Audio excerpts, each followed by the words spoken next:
later this month. For more, we're joined by Liberal Senator James Paterson, live in Melbourne. Good morning to you.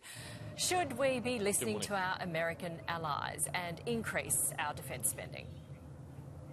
Well, no, we should be increasing our defence spending because people like Kim Beazley, the former Labor leader and former Defence Minister, tell us to. People like Sir Angus Houston, who completed the Defence Strategic Review, tell us to. Not because any American tells us to, but because it's in our national interest to do so.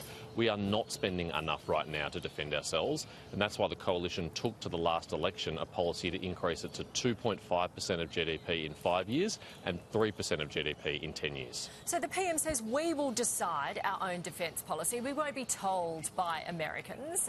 What do you say to that?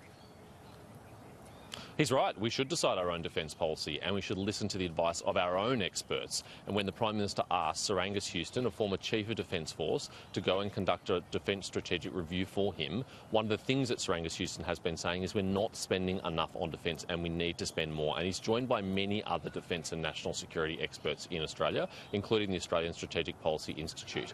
So the Prime Minister needs to heed that advice and increase our defence spending, regardless of what our American friends are saying. What do we cut? Because, you know, a lot of people would say government spending is at an all-time high, rivaling the COVID spend. So what would you cut instead? Well, we took a policy to the last election that would have increased defence spending and delivered a bigger surplus over the forward estimates of 4 years. So it is possible if you make the right choices. But the worst choice to make would be to not increase defence spending and then find ourselves in a position where we can't defend ourselves. Look at what happened to Ukraine. Look at what happened to Eastern Europe.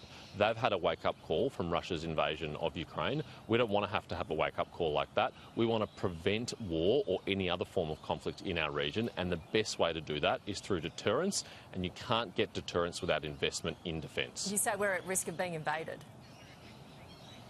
No, I don't think that's a likely prospect in the short or medium term, but we don't want any sort of conflict in our region, and we can contribute to deterrence, along with countries like Japan and the United States and Singapore and the Philippines and others who share our view that the peaceful status quo in the Indo-Pacific is in our best interests. Okay, thank you very much, James.